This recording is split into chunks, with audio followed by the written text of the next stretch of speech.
할렐루야. 이 시간 기도하고 말씀 나누는 시간 가지도록 하겠습니다. 하나님, 부족한 종을 이 자리에 세우시고 말씀을 전하게 하셨는데 너무나 부족한 것뿐입니다.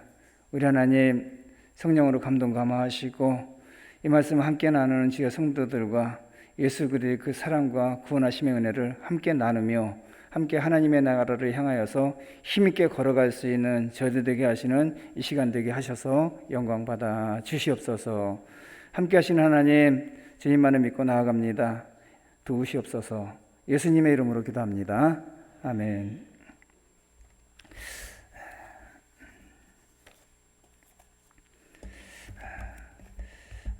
오늘 말씀의 제목이 은혜 안에서 살자입니다.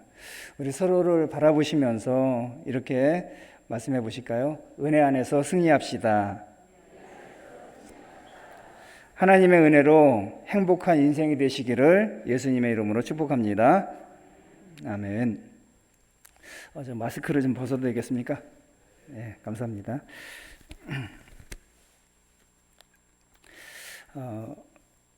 오늘 다른 곳에 한번 말씀을 하나 더 보도록 하겠습니다.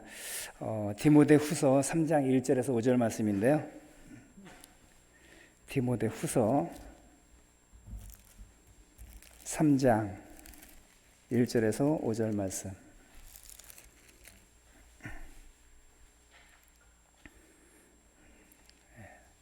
우리 함께 읽어보실까요?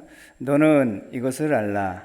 말세에 고통하는 때가 이르러 사람들이 자기를 사랑하며 돈을 사랑하며 자랑하며 교만하며 비방하며 부모를 거역하며 감사하지 아니하며 거룩하지 아니하며 무정하며 원통함을 풀지 아니하며 모함하며 절제하지 못하며 사나우며 선한 것을 좋아하지 아니하며 배신하며 조급하며 자만하며 쾌락을 사랑하기를 하나님 사랑하는 것보다 더하며 경건의 모양은 있으나 경건의 능력은 부인하니 이 같은 자들에게서 내가 돌아서라. 아멘.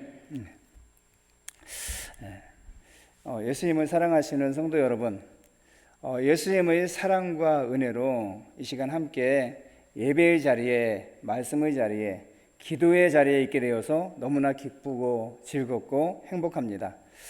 저는 오늘 읽은 본문 에베소서 2장 말씀이 이 말씀이 얼마나 저에게 크고 놀라운 은혜의 말씀인지를 알기에 너무나 귀하고 귀한 말씀이다 생각됩니다. 잠시 전에 읽었던 디모데후서 3장 1절에서 5절 말씀과는 전혀 반대되어지는 말씀을 보게 되어집니다. 디모데후서 3장 1절과 5절 이 말씀은 어떠한 사람들의 모습입니까? 예수님을 알지 못하는 은혜가 떨어진 사람들의 생활의 단면을 소개하는 말씀이 아닐까 생각됩니다. 사람들은 흔히 기독교를 은혜의 종교 이렇게 말합니다. 이 말은 은혜를 받지 않으면, 은혜로운 신앙생활을 하지 않으면 기독교인이 아니다, 이러한 말로 표현할 수도 있습니다. 은혜가 임하지 않은 사람들의 모습을 그대로 보여주고 있는 말씀이 디모데후서 3장 1절에서 5절 말씀이다, 이렇게 볼 수 있습니다. 오늘 에베소서 2장 2절에 보면 그때에 이렇게 표현하고 있습니다. 이 그때에는 어느 때인가를 잠깐 말씀을 보실까요? 에베소서 2장 2절 말씀 보면 그때에, 그죠? 그때에는 2장 1절의 말씀을 이야기합니다. 그는 허물과 죄로 죽었던 너희를 살리셨도다. 그때에 너희는 그 가운데서 행하여 이상 풍조를 따르고, 어느 때 허물과 죄로 죽었던 너희들, 저와 여러분이 예수님을 믿지 않고 세상과 짝하여 살 그때에 허물과 죄로 죽었던 그때의 우리의 모습은 어떠했었는지를 앞에서 읽어드린 디모데후서 3장 1절에서 5절에서 그대로 말씀하고 있습니다. 제가 저를 볼 때에 하나님을 섬기지 않고 예수님을 믿지 않고 부인했던 때, 그때가 그때가 아니었나 생각되어집니다. 신이 어디 있어? 하나님도 귀신도 유교도 불교도 모든 종교와 사상, 철학, 이념까지도 부인하고 예면한 채 저 하나만 믿고 살았던 때였습니다.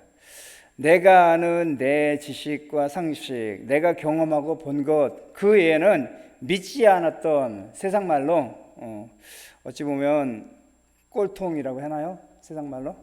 그랬던 사람입니다. 누구 말도 듣지 않았던, 자기밖에 몰랐던 그런 모습으로 살았던 때였습니다. 자기 지식, 자기 경험, 자기 안에 갇혀서 나의 모든 것을 부인했었던 때입니다. 하나님을 믿으라 하면 하나님이 어디 있어?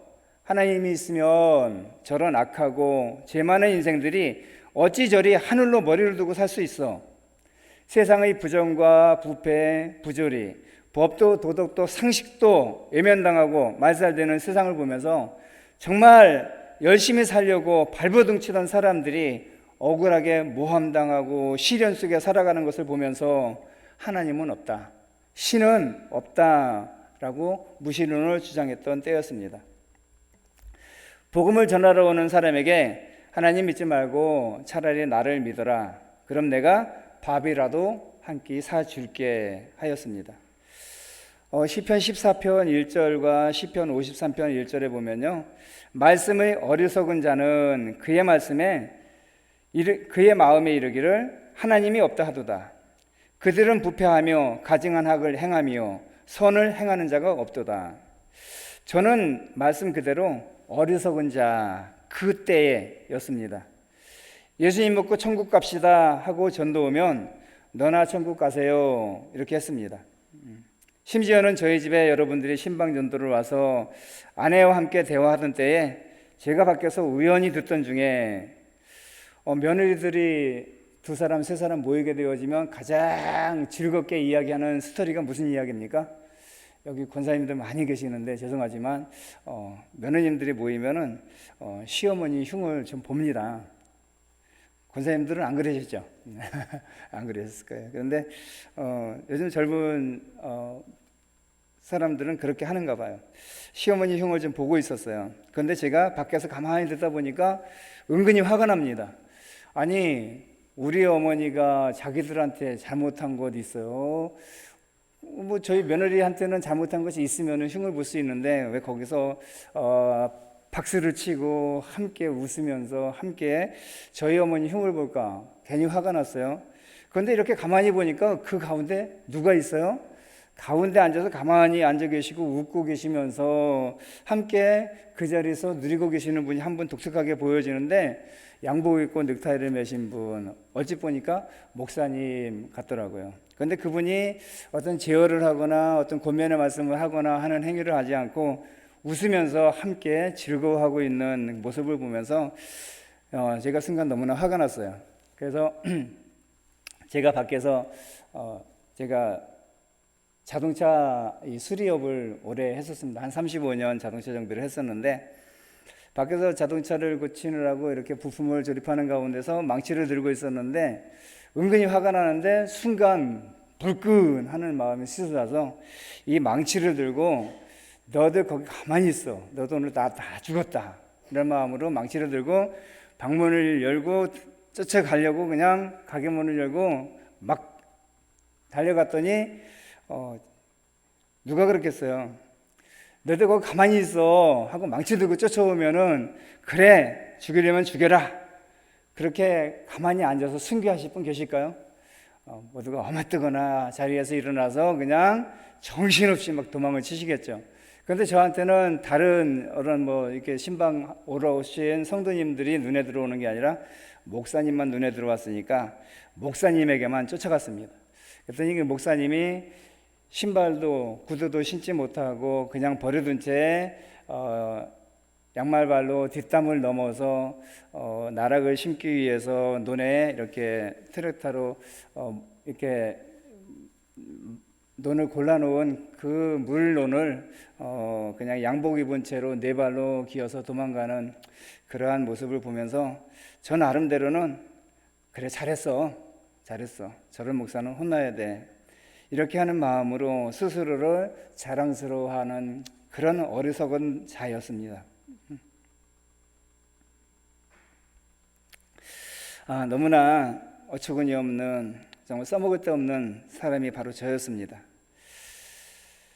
그런데 그렇게 악을 행하였던 저였습니다. 그렇게 악을 행했던 저였는데 수년이 지난 어느 날 하나님은 강력하게 일하셨습니다. 저는 없다고 굳게 믿었던 그분 앞에, 정말 하나님은 없다고 강력하게 부인했던 그분 앞에, 정말 예수님이 우리를 위하여 십자가에 죽으셨고 나를 위하여서 피 흘려주셨고 그분이 구원자 되시고 메시아가 되신다는 사실을 그렇게 들었음에도 부인하고 부인했던 그분 앞에 저는 무릎을 꿇어야만 했습니다. 예수님을 사랑하시는 성도 여러분, 디모데후서 3장 1절에서 5절 말씀처럼 이 세상 풍조를 따르고 공중의 권세 잡은 자를 따랐고 불순종의 아들들 가운데서 역사하는 영을 따라서 악하고 더러운 마귀의 미혹 속에 속아서 살고 있었던 저를 하나님은 강력하게 권고하셨습니다. 여러분은 어떠십니까? 저도 여러분도 전에는 우리가 예수님을 알지 못했던 때, 하나님을 알지 못했던 그때는 우리 모두 다 그 가운데서 육체의 욕심을 따라 지내며 육체와 마음의 원하는 것을 하며 다른 이들과 같이 본질상 진노의 자녀였습니다. 마땅히 죽어야 할 사람이었습니다. 아니, 이미 죽었던 저와 여러분이었습니다. 동의하십니까? 시편 52편 3절에서 이렇게 말씀합니다. 너는 착한 일보다 악한 일을 더 즐기고 옳은 말보다 거짓말을 더 사랑하는구나 하십니다. 그렇습니다. 그런데 그런 저와 여러분을 향하신 하나님의 구속하심과 구원하심의 그 은혜가 임하였습니다. 그렇습니다. 여러분, 긍휼이 풍성하신 하나님이 우리를 사랑하신 그 큰 사랑을 인하여 너희는 은혜로 구원을 받은 것이라. 아멘. 또 함께 일으키사 그리스도 예수 안에서 함께 하늘에 앉히시기니 이는 그리스도 예수 안에서 우리에게 자비하심으로써 그 은혜의 지극히 풍성함을 오는 여러 세대에 나타내려 하심이니라. 아멘. 저와 여러분이 지은 죄로 말미암아 죄로 인해 죽었던 저와 여러분을 위하여서 예수님께서는 우리의 죄를 대신하여 벌거 벗기시고 채찍에 맞으셨고 얼굴에 침뱉음을 당하셨고 가시관에 쓰시는 그 부끄러움과 모욕과 수치와 아픔을 당하셨습니다. 그 무거운 십자가를 지시고 골고다의 언덕길을 올라가셨습니다. 그리고 메고 가신 십자가에 묶이어 손과 발에 못 박히시고 창에 허리를 찌니시고 모든 물과 피를 흘려주심으로 우리의 죄를 갚아주셨습니다. 아멘. 부활하심으로 허물로 죽은 우리를 그리스도와 함께 살리셨습니다. 새 생명을 주셔서 살게 하신 줄로 믿습니다. 아멘. 우리의 인생길을 주님께서 함께 걸어주시면서 지키시고 보호하시면서 이끄시고 밀어주시고 계시는 줄로 믿습니다. 아멘. 성경은 이 모든 것을 한마디로 오늘 본문에서 은혜라고 말씀합니다. 너희는 그 은혜에 의하여 믿음으로 말미암아 구원을 받았으니 이것은 너희에게서 난 것이 아니요 하나님의 선물이라. 행위에서 난 것이 아니니 이는 누구든지 자랑하지 못하게 함이라. 아멘. 아멘입니다. 아멘 할 수밖에 없습니다. 은혜를 받으면 믿음의 생활을 철저하게 잘하게 된다라는 것입니다. 성도들 중에 보면요, 마음은 원이지만 신앙생활이 잘 안 된다. 주일날 예배 드리고 싶지만 몸이 말을 안 들어서 주일을 자꾸 범한다. 이상하게 주일날 예배 드리려고 올라가려고 하게 되어지면 자꾸만 세상의 여러 가지 일들이 내 다리를 묶어서 기어 올라가지 못하게 한다. 여러 가지의 말들을 할 수 있습니다. 왜 그렇습니까? 은혜의 체험이 없기 때문에 그렇습니다. 신앙생활을 바르게 할 수가 없는 것입니다. 진실로 하나님께서 누구이신지를, 예수님께서 나를 위하여서 피 흘리신 그 은혜가 얼마나 크고 놀라운지를 분명히 안다라면요, 주일을 절대적으로 범할 수가 없는 것이죠. 왜요? 나의 모든 것을 다하여 드린다 할지라도 부족한 것이 바로 주일이고 예배이기 때문에 그렇습니다. 저희 교회에서는 전능자의 그늘 아래서라는 말씀으로 수요 예배 때 말씀을 나누고 있는데요. 정말 하나님의 그늘 아래서 있는 자가 얼마나 행복한지를 말씀해 주고 있어요.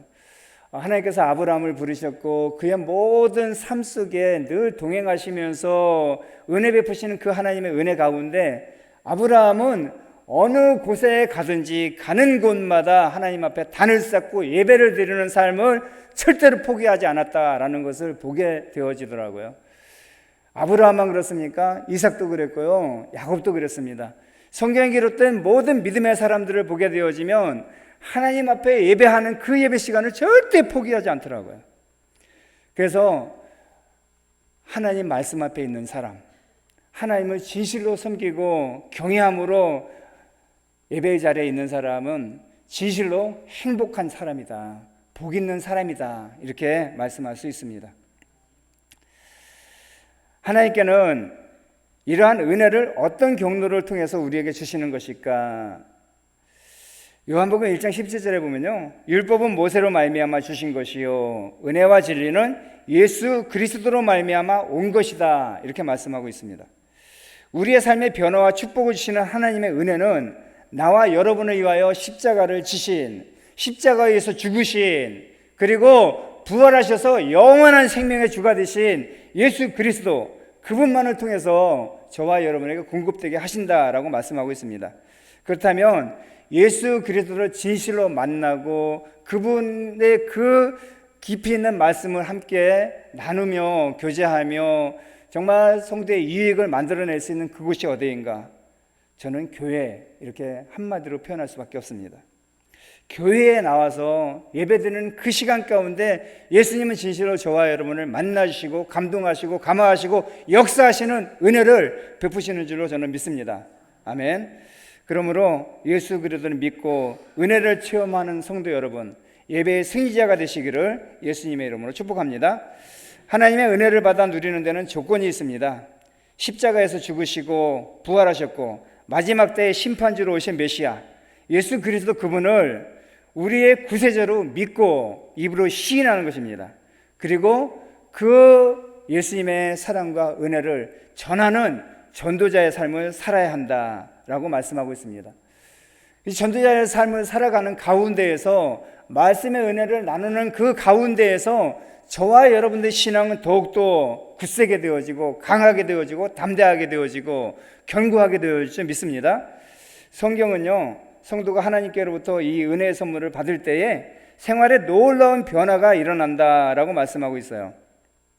10절에서 우리는 그가 만드신 바라 그리스도 예수 안에서 선한 일을 위하여 지으심을 받은 자니 이 일은 하나님의 전에 예비하사 우리로 그 가운데서 행하게 하려 하심이니라. 아멘. 여러분, 아까 제가 잠깐 말씀드렸다시피 저의 과거의 삶을 돌아볼 때 저는 어떠한 모습이었어요? 은혜를 받지 못하고 몰랐고 하나님을 믿지 않았고 예수님을 부인했어요. 그랬던 저는 선한 일을 행하기보다는 악한 일을 하기에 빠르게 나아갔던 거예요. 그래서 망치를 들고 목사님을 향하여 달려갈 수밖에 없었습니다. 너무나 가슴 아픈 일입니다.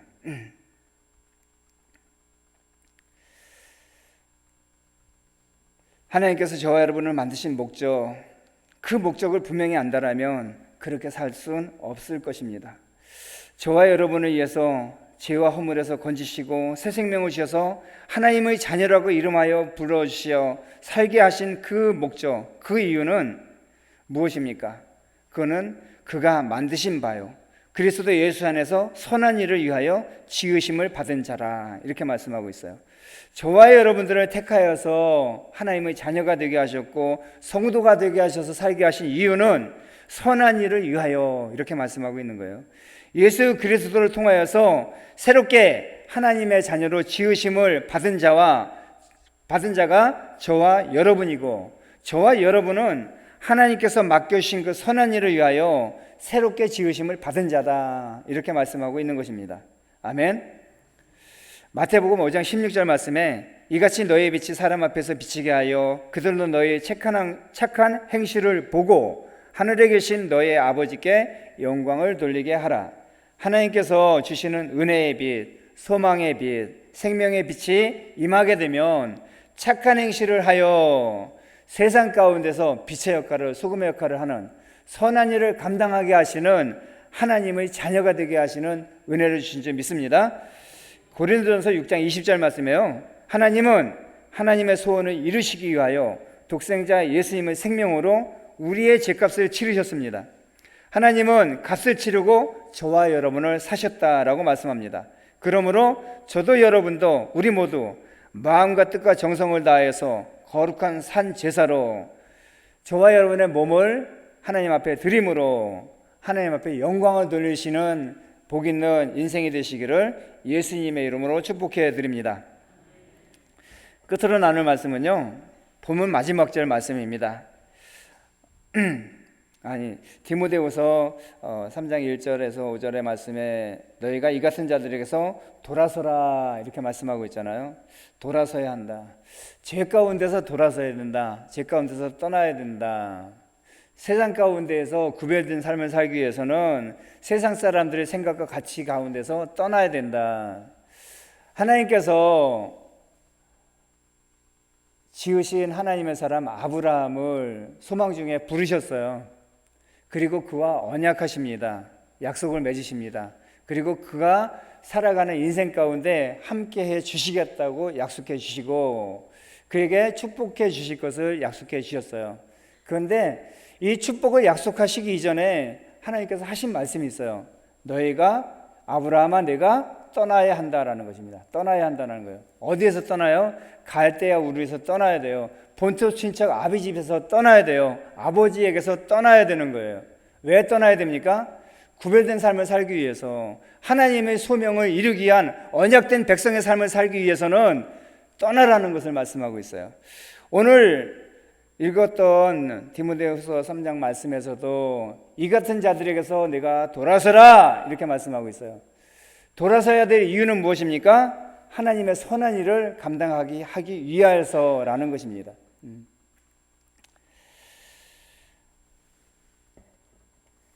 정말로 구원받을 만한 어떠한 조건도 갖추지 못한 그냥 멸망을 당할 저와 여러분이었습니다. 그런데 하나님은 저에게도 여러분에게도 구원의 팔을 내미셨습니다. 너나 잘하세요. 나를 믿으세요. 밥 사줄게요. 심지어 망치를 던지면서까지 악행을 일삼았던 저를 위해 하나님께 기도하는, 저를 위해 기도하는 많은 사람들의 기도를 하나님은 외면하지 않으셨습니다. 하나님은 그 기도를 들으셨고요. 하나님은 일하셨습니다. 제가 사랑하고 이뻐했던 저의 딸 수민이가 있었어요. 지금 그 아이가 살았으면 한 34살 정도 됐겠네요. 34살 정도. 그런데 이 아이가 4살 때 감기처럼 심하게 앓았는데 나중에 증상이 심해져서 종합병원에 가보았더니 급성 임파구성 백혈병이라는 진단을 받았습니다.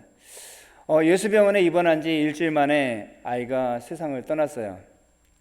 아이가 세상을 떠나고 난 후에, 제 품을 떠나고 난 후에 감기로 오진했던 그 원장을 죽여버리겠다고 병원 앞에서, 집 앞에서 칼을 품고 살았던 시간이 저에겐 아주 지옥 같은 시간이었습니다. 그때 저에게 다가와서 건네준 아내의 말에는 저는 마음을 다스려야만 했습니다.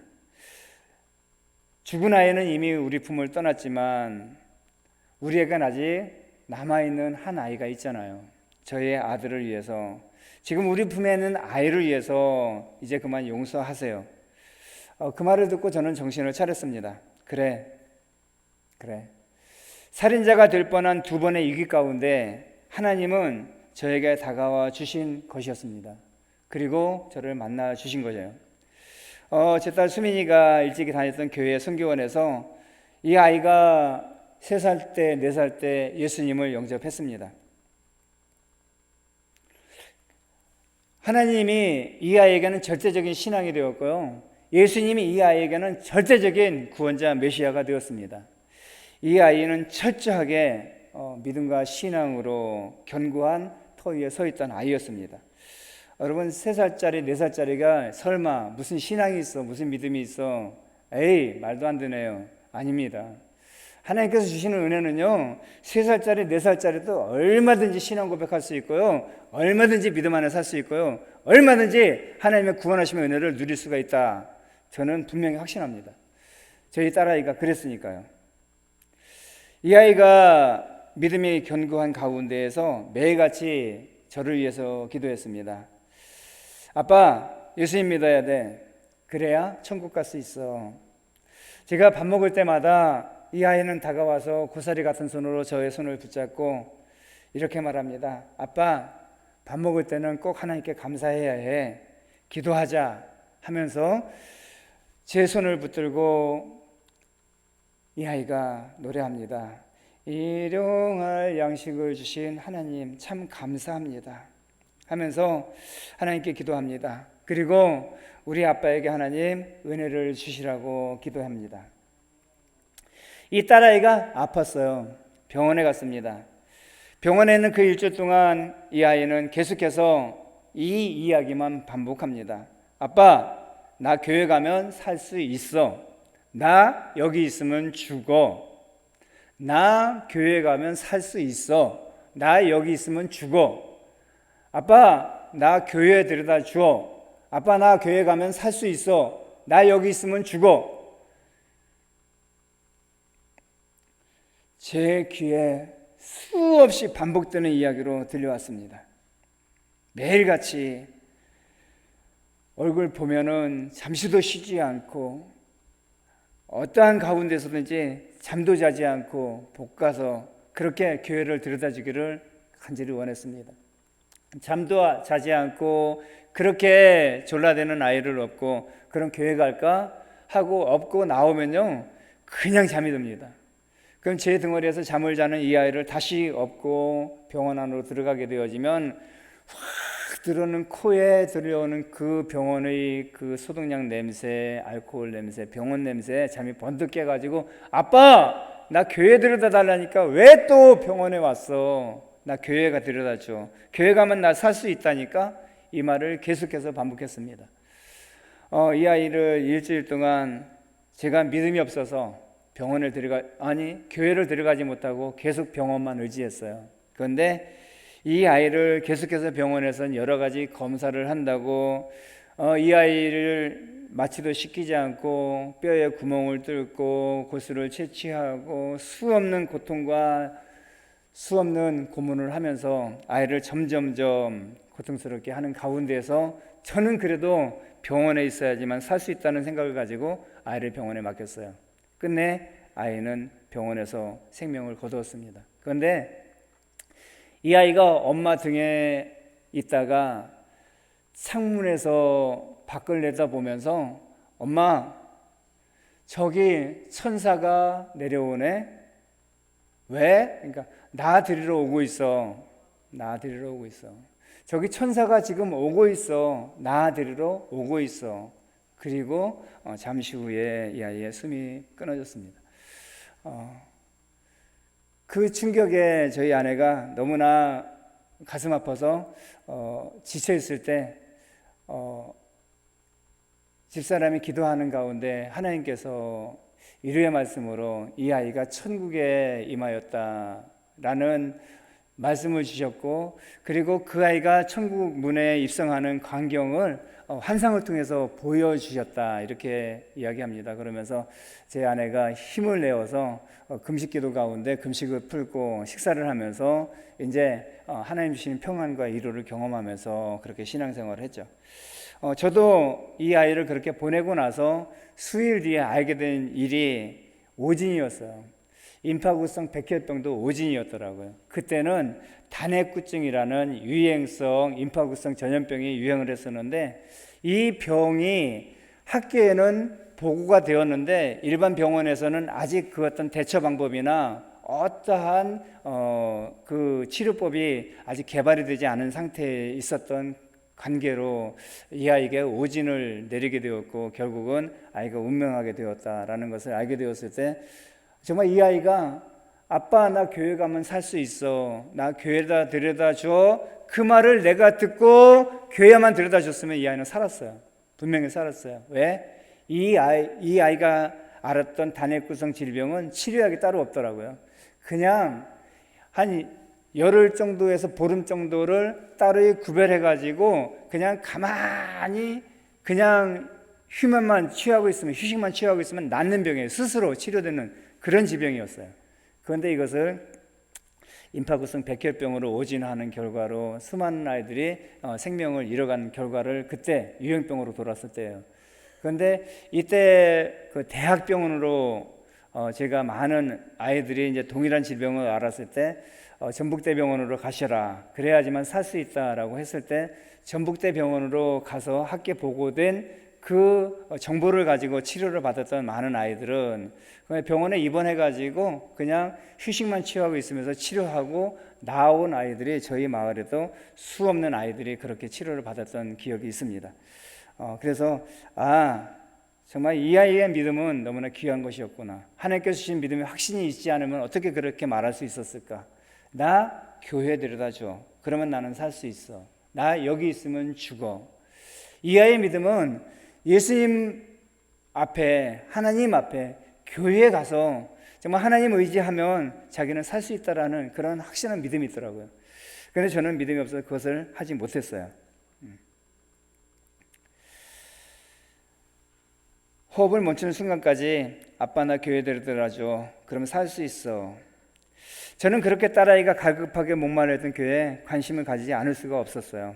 그래서 딸아이가 그렇게 간절하게 원했던 교회를 나가게 되었고, 주님의 만나주심과 안아주심과 위로하심과 격려하심과 때로는 책망하시고 고난과 질국 가운데서 나를 만들어 가시는 과정을 겪으면서 조금씩 하나님께로 더 가까이 다가갈 수 있었습니다. 그리고 이제 목회자가 되었어요.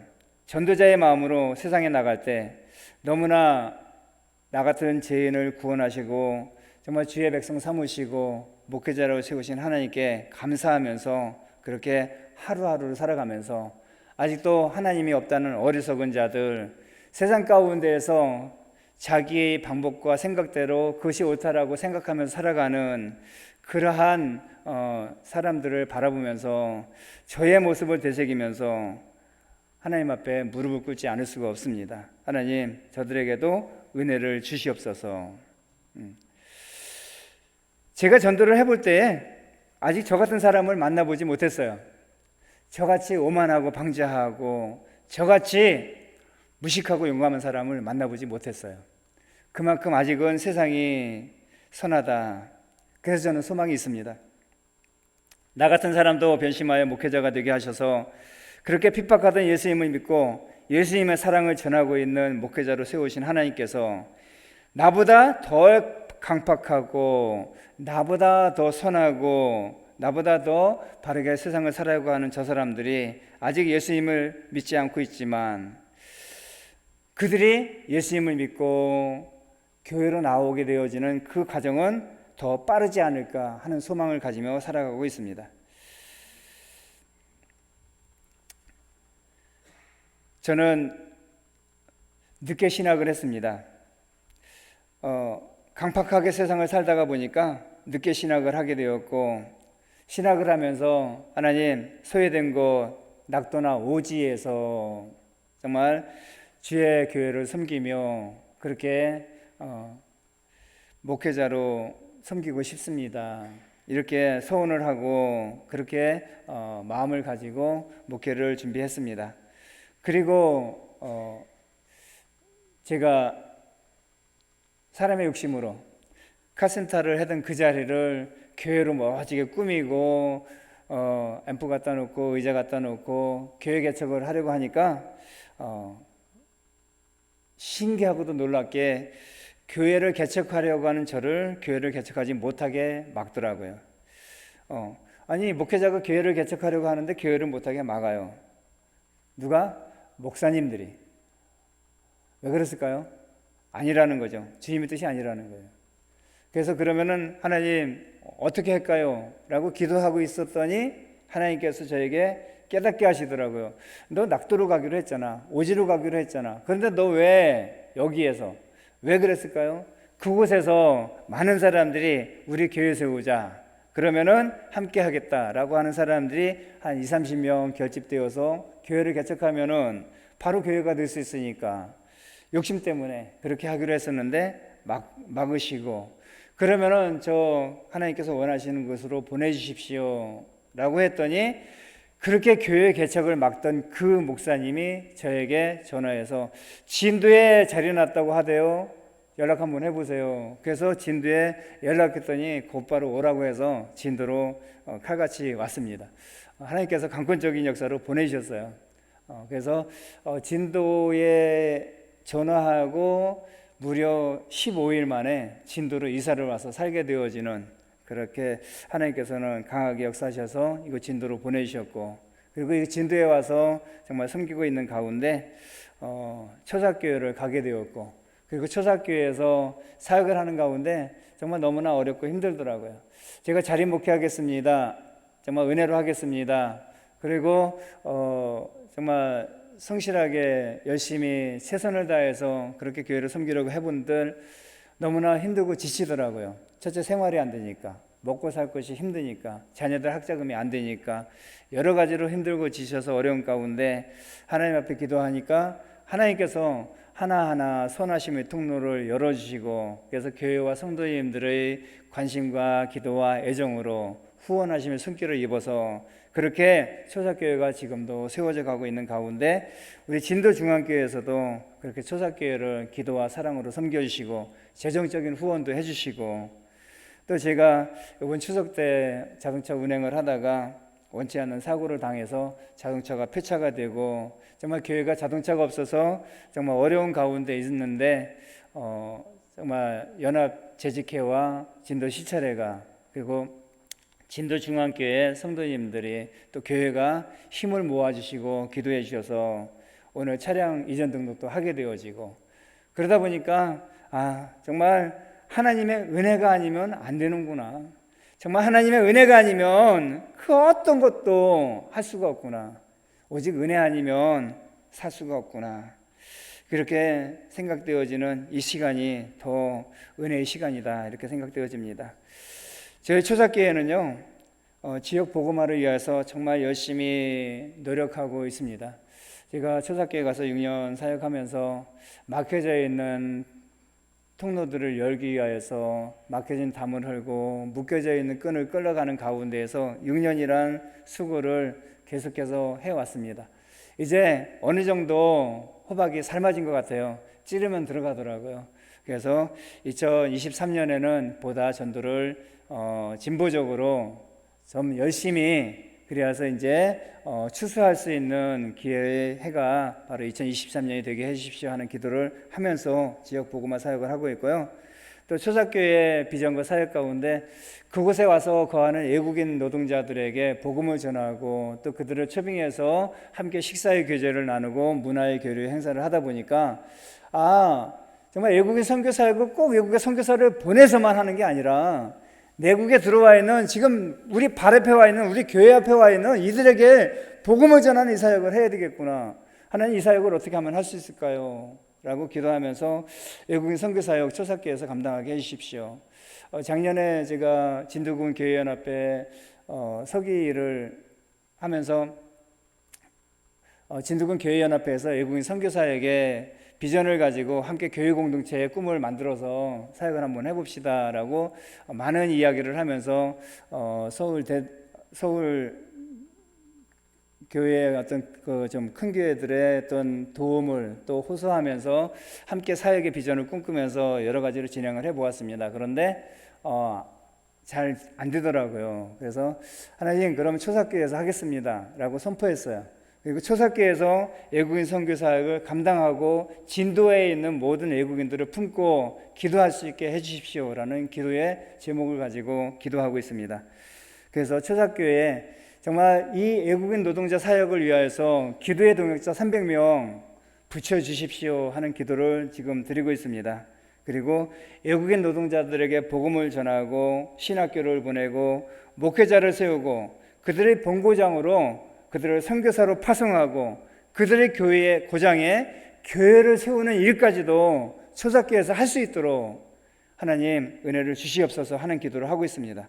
그래서 이 사역을 하는 가운데는 정말 엄청난 재정도 필요하고 기도도 필요하고 섬김의 자리에 있는 봉사자들도 필요하지 않겠습니까? 그래서 이것을 위해서 함께 기도하는 기도의 동역자들 300명 꼭 필요합니다. 하나님 붙여주세요 하는 기도를 합니다.